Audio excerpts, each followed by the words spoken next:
Você lembra que na semana passada nós mostramos uma planta cheia de nutrientes que está sendo cultivada num sítio de Porto Belo? Desde que a reportagem foi ao ar, muitas pessoas têm nos procurado para pedir mais informações de como comprar a planta e qual a melhor maneira de consumir. Vamos conversar com a Patrícia, né, Patrícia? Porque agora, hein? Como é a melhor maneira de consumir? Onde a gente pode encontrar? Tá todo mundo curioso e a gente também. Pois é, Mariana e Faraco, é uma notícia boa para quem costuma torcer o nariz na hora de comer legumes, né? Os verdes, os coloridos, quando tem na mesa. Tem um jeito fácil de consumir alguns nutrientes deles, que é através dessa planta.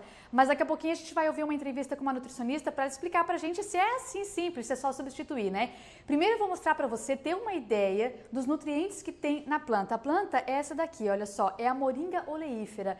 Ela pode ser consumida assim, com as folhas mesmo, numa salada, pode tirar as folhinhas e colocar num omelete, mas daqui a pouco eu vou explicar um pouco mais as receitas, ou ela pode ser consumida assim na farinha. A farinha é o seguinte, ela concentra mais os nutrientes, segundo os nutricionistas, porque ela desidrata a planta, né? Em 100 gramas dessa farinha, olha só tudo que tem. Tem o mesmo que as vitaminas do complexo B que em 300 gramas de amendoim ou em 1 quilo de feijão. Pois é, do complexo B, disso que está aqui, né? Aí tem a mesma quantidade de vitamina A que em 1 quilo e 300 gramas de cenoura. Também tem a mesma quantidade em 100 gramas de farinha, a mesma quantidade de potássio que em 4 bananas. Para quem não gosta muito de beber leite ou tem intolerância à lactose, também tem a mesma quantidade de cálcio do que em 1 litro e 600 ml de leite. E o ferro, que a gente sabe que também é muito importante para a saúde, a mesma quantidade de ferro que tem aqui, tem em 1 quilo de espinafre. Aí a gente foi perguntar para uma nutricionista como que faz para ingerir isso, né? Será que é só substituir? Ah, não gosto de espinafre, vou comer a farinha e o ferro tá legal? Pois é, a gente vai saber a resposta da nutricionista Cristina Calegari.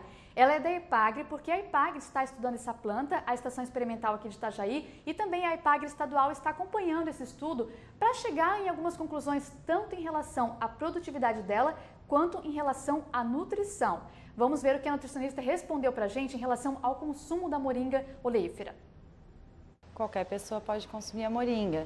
Ela tem uma quantidade de proteína significativa e contém aminoácidos essenciais, que são 9 aminoácidos que o nosso organismo não produz, então a gente precisa consumir.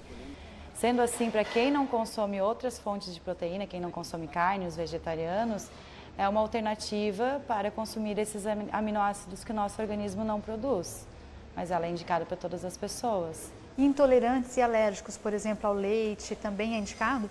É indicado porque ela contém cálcio, né? A moringa ela tem um teor de cálcio elevado. A nossa alimentação tem que ter uma diversidade de alimentos. O que acontece hoje é que a gente tem mais de 2.000 espécies de plantas que poderíamos consumir e a nossa alimentação fica em torno de 20. Então, quando a gente mostra uma equivalência, por exemplo, de beta-caroteno, né, o precursor da vitamina A, entre a moringa, a cenoura e o fígado de boi, a gente não quer dizer para substituir esses alimentos pela moringa, mas sim para diversificar a alimentação e ter uma outra alternativa, fonte de nutrientes, para diversificar o prato. A nutricionista também me explicou algumas maneiras de consumir, né? A gente viu ali pelas imagens algumas sugestões, mas eu vou explicar melhor para quem quer consumir a moringa. Essas folhinhas aqui a gente viu que dá de misturar no ovo, fazer uma omelete em casa ou colocar na salada. Também tem uma outra forma de consumir as folhas, que é batendo com água no liquidificador e acrescentar em receitas que vão líquidos, né? A farinha, ela pode ser misturada, a gente viu uma imagem ali de uma pessoa fazendo pão, né? Porque na Estação Experimental da EPAGRE estão usando essa farinha durante a produção do pão. Lá eles colocam 1 colher de sopa de farinha para cada 2 quilos, ou melhor, 2 colheres de sopa para cada quilo de farinha de trigo. Também pode ser misturada em bolos e até em outras receitas doces, porque ela não chega a alterar o sabor do alimento, né? Olha, eu na minha casa já coloquei também no feijão, no arroz, dá certo também, né? Aí, para quem quer comprar, consumir, é assim, a farinha, ela pode ser comprada pela internet. Quando a gente digita lá comprar farinha de moringa, é bem fácil de encontrar. Tem vários lugares que vendem e entregam pelo correio. Ou a planta também dá de plantar em casa, dá de comprar a semente e plantar e consumir as folhas frescas. Para a gente conseguir colher assim, segundo a EPAGRE, depois de mais ou menos 1 mês de plantada, já é possível pegar algumas folhinhas para comer na alimentação. Para quem tem dúvidas sobre como plantar, de que forma fazer em casa, tanto em relação à refeição como em relação ao cultivo, pode ligar para a estação experimental da EPAGRE aqui em Itajaí, que é o telefone 3398-6300, código 47, porque é aqui de Itajaí, né? E daí consegue essas informações. Só que a gente vai ter daqui a pouco aqui também, viu, Mariane Faraco, um médico que vai explicar para a gente por que esses nutrientes todos aqui são importantes para a nossa saúde. Será que tem alguma doença que pode amenizar com esses nutrientes? Daqui a pouquinho eu volto aqui de Itajaí com essas informações, acompanhada de um médico especialista para explicar melhor para a gente. É com vocês aí no estúdio em Florianópolis. Tá combinado. Vamos aguardar então, né? Eu já fiquei curiosa para provar essa plantinha. Para entender, tem um banquetezinho ali na frente. Como é que é o nome da planta, Mariana? Moringa oleífera.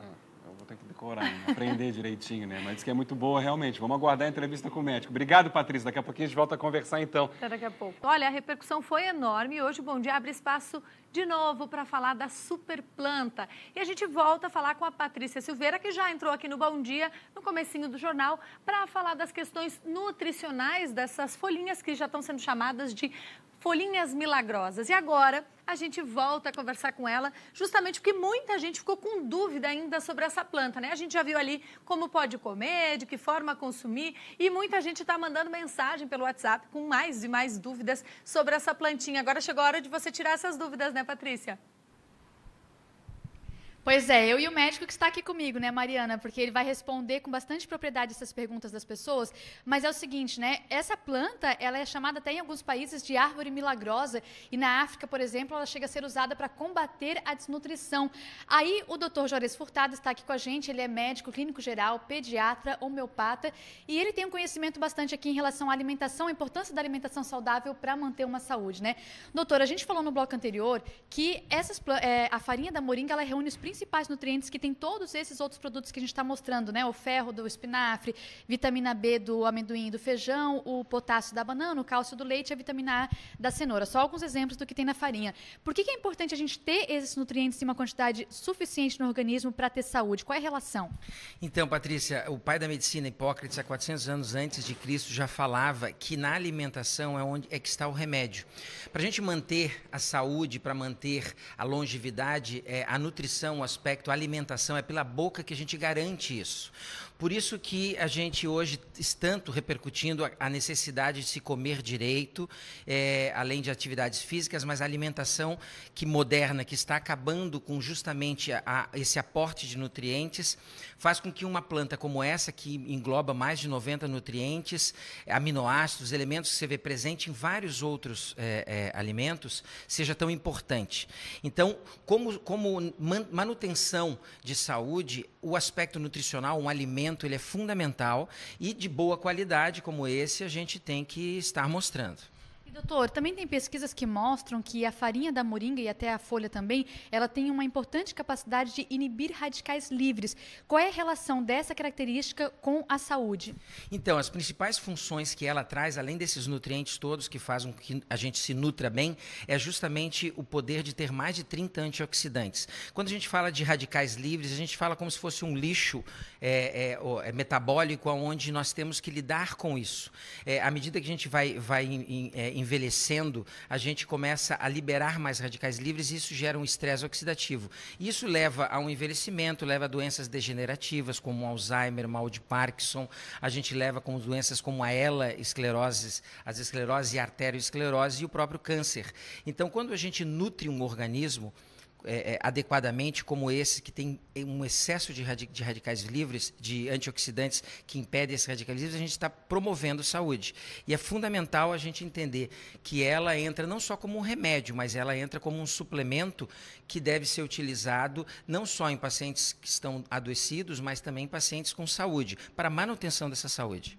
Doutor, só para finalizar, também é importante que as pessoas que usem esse alimento tenham consciência de que ela é bom para manter a saúde, mas se for tratar uma doença, tem que ter uma orientação médica, né? Por exemplo, cálcio, para quem tem uma deficiência, tem que ter um acompanhamento, né? Claro, sempre quando a gente fala, inclusive, de alimentos, a gente tem que ter uma nutricionista acompanhando, a gente tem que ter um médico acompanhando, porque a questão de médio, de veneno e de um remédio está na dose. Então, as pessoas têm que saber manusear. Quando a gente usa um excesso dessa planta em pacientes que têm problemas renais, problemas hepáticos, pode trazer algum problema. Então, tem que ser acompanhado de um profissional. Legal, doutor. Obrigada pelas informações. E olha, quem quer saber mais sobre a moringa, pode entrar em contato com a Estação Experimental da Ipagre aqui de Itajaí, que está estudando a planta, pelo telefone 3398-6300, código 47, porque é aqui em Itajaí, né? E para quem quer consumir, comprar a farinha da moringa, pela internet digita lá farinha moringa oleífera, que é bem fácil de encontrar. Recomenda, né? E aí, com esse acompanhamento de nutricionista ou de médico, fica ainda mais seguro e melhor para a saúde. Mariana, e com vocês aí no estúdio. Mariana Obrigada, viu, pelos esclarecimentos, Patrícia, tanto nutricionais, né, como com o doutor agora, dessa super planta que todo mundo está querendo saber. Obrigada, bom dia por aí, viu? Lembrando também que a farinha da moringa e as sementes para você plantar em casa podem ser compradas pela internet em lojas virtuais. E também tem pessoas já encontrando a farinha em cápsula em lojas de produtos naturais.